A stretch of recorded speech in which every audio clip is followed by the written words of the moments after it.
Blood గా లెక్కేసుకోండి. మీ దగ్గర దోపిడీ 5 సంవత్సరాలు ఎంత చేశాడో, ఎన్ని లీటర్లు రక్తాన్ని మీ దగ్గర తాగాడో మీరు లెక్కేయండి. రెండోది, ఈ రోజు మీరందరూ ఉన్నారు. మీ పేరుతో ఈ ప్రభుత్వం 13 లక్షల రూపాయలు 13 లక్షల కోట్లు అప్పు తీసుకొచ్చాడు. జగన్మోహన్ రెడ్డి కడతాడా అప్పు? సాక్షి పేపర్ కడుతుందా అప్పు? ఎవరు కడతారు తమ్ముళ్ళు ఈ అప్పు? ఎవరు కడతారు? పన్నుల ద్వారా మీరే కట్టాలా లేదా? కడాన ప్రభుత్వ ఆస్తులు కూడా తాకట్టు పెట్టి అప్పు తీసుకొచ్చిన దుర్మార్గుడు జగన్మోహన్ రెడ్డి. ఎక్కడా సంపాదన లేదు, దోపిడీ మాత్రం చేశాడు. అందుకే నేను మిమ్మల్ని కోరుతున్నా, నేను ఈ అప్పుని ₹1,00,000 ఒక్కొక్క పువ్వు కింద లెక్కేద్దాం. ఒక పక్క ఇనాల మీరందరూ జాగ్రత్తగా అరవద్దండి, తప్పుడు దించు, జెండా దించు, మళ్ళీ ఎగరేద్దాం. ఒక పక్క మీ దగ్గర నుంచి రక్తం తాగుతున్నాడు, అన్ని విధాలా మిమ్మల్ని లాగేస్తున్నాడు.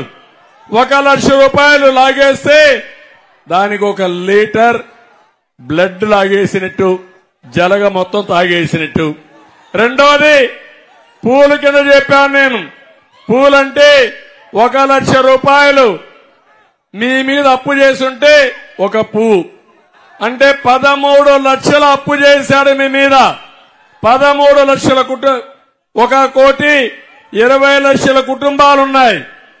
మీ దగ్గర నుంచి దోచుకున్న డబ్బులు 13 లక్షల కోట్ల రూపాయలు అప్పులు చేసి అప్పులు కూడా దుర్వినియోగం చేశాడు. అంటే ఒక్కొక్కరికి 10 పువ్వులు మీ దగ్గర నుంచి అప్పు చేశాడు దుర్మార్గుడు. ఇప్పుడు అంటున్నాడు ఒక మాట, నేను అమ్మ ఒడి ఇచ్చా. నేను అడుగుతున్న అమ్మ ఒడి ఎంత, నాన్న బుడ్డి ఎంత అని అడుగుతున్నా. ఇంకో పక్క రైతు భరోసా ఇచ్చానన్నాడు. ఎంత ఇచ్చావు రైతు భరోసా? 7,500. కేంద్రం 6,000 ఇస్తా ఉంది. నువ్వు ఇచ్చింది 7,500. సబ్సిడీలు వచ్చాయా మీకు? మైక్రో ఇరిగేషన్ వచ్చిందా మీకు? ఇరిగేషన్ పనులైనాయా మీకు? గిట్టుబాటు ధర వచ్చిందా మీకు? కాబట్టి ఆయన ఇచ్చేటి కూడా లెక్కేద్దాం. పెన్షన్ నేనే ఇచ్చా. ₹200 ₹2,000 చేసిన ప్రభుత్వం తెలుగుదేశం పార్టీ. ఇంకో పక్క అన్నా క్యాంటీన్ పెట్టి పూటకు ₹5కే భోజనం పెట్టిన పార్టీ తెలుగుదేశం పార్టీ. ఎవరైనా చనిపోతే మట్టి ఖర్చులకు 30,000 పంపించి ₹5 లక్షల మీకు ఇచ్చిన పార్టీ తెలుగుదేశం పార్టీ. రంజాన్ తోఫా ఇచ్చిన పార్టీ తెలుగుదేశం పార్టీ. పెళ్లి కోసం దుల్హాన్ ఇచ్చిన పార్టీ తెలుగుదేశం పార్టీ. పండుగ కానుకలు ఇచ్చిన పార్టీ తెలుగుదేశం పార్టీ. అన్ని కూడా లెక్కేద్దాం. ముఖ్యమంత్రి ఎంత ఇచ్చాడో లెక్కేద్దాం. అందుకే తమ్ముళ్ళు, మీరు చేయాల్సింది మీ ఇంటికి కరెంటు బిల్లు మొదటిది. నేనున్నప్పుడు ₹200 కరెంటు బిల్లు. ఇప్పుడు ఎంత వస్తా ఉందని అడుగుతున్నా. 500, ₹1,000 అవునా కాదా? కనీసం ప్రతి ఒక్కరికి ₹500 వేద్దాం. ఈ విధంగా లెక్కేస్తే నెలకు 500, 12 నెలలకు 60,000, 5 ఏళ్లకు ఎంత అవుతుంది?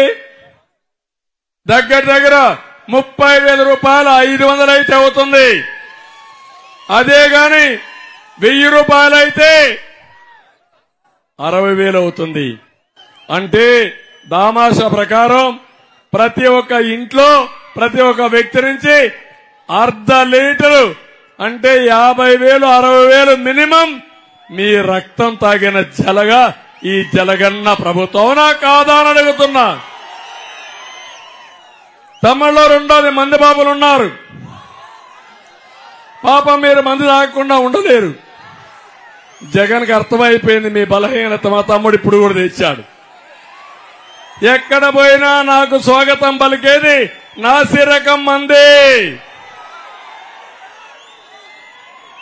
నేను అడుగుతున్నా, ₹60 ఒకప్పుడు క్వార్టర్ బాటలు ఇప్పుడు ఎంత తమ్ముళ్ళు? ఎంత? 200 అవునా కాదా? రేపు మళ్లీ జలగన్న వస్తే ఎంత అవుతుంది? 500 అవుతుంది. అవుతుందా లేదా? 60, 200, 200, 500 అంటే మీరు ఆలోచించాలి. అంటే 200 రూపాయలు లెక్కేసుకుంటే 140 రూపాయలు అదనంగా వసూలు చేస్తున్నాడు. అదనంగా 140 రూపాయలంటే 30 రోజులు క్వార్టర్ వేసుకుంటే ఏం తమ్ముళ్ళు? 4200 నెలకు. సంవత్సరానికి ఎంత? 50,000. 5 ఏళ్లకెంత? 3 లక్షలు. అవునా కాదా? 3 లక్షలంటే 3 లీటర్ల రక్తాన్ని తాగేస్తున్నాడు జలగన్న. అవునా కాదా అని అడుగుతున్నా. ఇంకో పక్క పెట్రోల్ డీజిల్. ఏం తమ్ముళ్ళు? అందరం పెట్రోల్ డీజిల్ వాడుతున్నామా లేదా? అందరికీ మోటార్ బైకులు ఉన్నాయా లేదా? ఆటోలు ఉన్నాయా లేదా? 5 లీటర్లు వేసుకోండి. పక్క కర్ణాటక ఎంత తమ్ముళ్ళు? మనకంటే 15 రూపాయలు 10 రూపాయలు తక్కువ ఉన్నా కాదా? కనీసం 10 రూపాయలు వేసుకోండి. 5 లీటర్లు 10 రూపాయలు, 50 రూపాయలు రోజుకి. ఆ విధంగా లెక్కేసుకుంటే నెలకు 18,000, సంవత్సరానికి 1,00,000 పైన. అంటే 1 లీటర్ల రక్తాన్ని, మీ రక్తాన్ని జలగన్న తాగేస్తున్నాడు. ఇంకో పక్క నిత్యావసర వస్తువులు అన్ని పెరిగాయా లేదా? పెరిగాయా లేదా? ఆ పెరిగిందంతా లెక్కేసుకుని ఎన్ని లీటర్లు వస్తుందో అది కూడా లెక్కేసుకోండి క్యాలిక్యులేటర్లో. పన్నులు పెంచాడా లేదా? ఆస్తి పన్ను పెంచాడా లేదా? రిజిస్ట్రేషన్ ఛార్జీలు పెంచాడా లేదా? వృత్తి పన్ను పెంచాడా లేదా? చెత్త మీద కూడా పన్నేసిన చెత్త ముఖ్యమంత్రి. అది కూడా లెక్కేయండి. తమ్ముళ్ళు, ఇసుక పెరిగిందా లేదా? సిమెంట్ పెరిగిందా లేదా? స్టీల్ పెరిగిందా లేదా? ఇల్లు కట్టాలంటే కనీసం 1,00,000 రూపాయల పైన పెరిగిందా లేదా? అంటే 1,00,000 రూపాయలు లాగేశాడు ఈ జలగన్న. ఈ విధంగా ఎన్ని లీటర్ల రక్తాన్ని లాగాడో అంటే అన్ని లక్షల రూపాయలు 5 ఏళ్లలో మీ దగ్గర కొట్టేసిన వ్యక్తి, మీ రక్తం తాగిన వ్యక్తి ఈ జగన్మోహన్ రెడ్డి అని చెప్పి కూడా నేను మీకు తెలియజేస్తున్నా.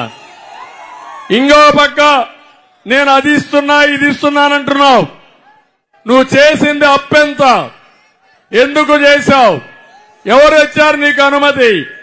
ప్రభుత్వ ఆస్తులు తాకట్టు పెట్టి అప్పు చేశావు. ఇప్పుడు నేను కూడా సంపద సృష్టించే తెలివి ఉంది కానీ అప్పెట్ట కట్టాలో నాకే అర్థం కావడంలా. అప్పు కట్టాలి, ఆదాయాన్ని పెంచాలి, మీ సంక్షేమం ఇవ్వాలి, మీ పిల్లల్ని చదివించాలి, ఉద్యోగాలు రావాలి. అదొక విధానం అని మీరు గుర్తుపెట్టుకోమని మిమ్మల్ని అందరినీ కోరుతున్నా. ఎవరైనా సరే అప్పు చేసి జల్సాగా తిరిగి అప్పుల ఉబిలో పోతే ఆ కుటుంబం ఏమైపోతుంది తమ్ముళ్ళు? మీ ఆస్తి పోతుందా లేదా? అప్పుల వచ్చి జప్తు చేస్తారా లేదా? ఆ పరిస్థితి రాష్ట్రానికి వచ్చింది. అంటే 10 పువ్వులు ఒక్కొక్కరి పైన, ఒక్కొక్క కుటుంబం పైన 10 లక్షలు అప్పు చేశాడు. ఇంకో పక్క పెన్షన్ నేను 2,000 ఇచ్చా. ఎన్టీ రామారావు ప్రారంభించింది పింఛను, ఈయనిచ్చింది కాదు. 35 రూపాయలతో ఎన్టీఆర్ ప్రారంభిస్తే 70 రూపాయలు చేశా.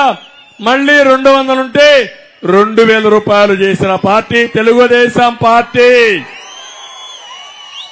ఇప్పుడు మళ్లీ హామీ ఇచ్చా, 3,000 రూపాయల్ని 4,000 రూపాయలు చేస్తా.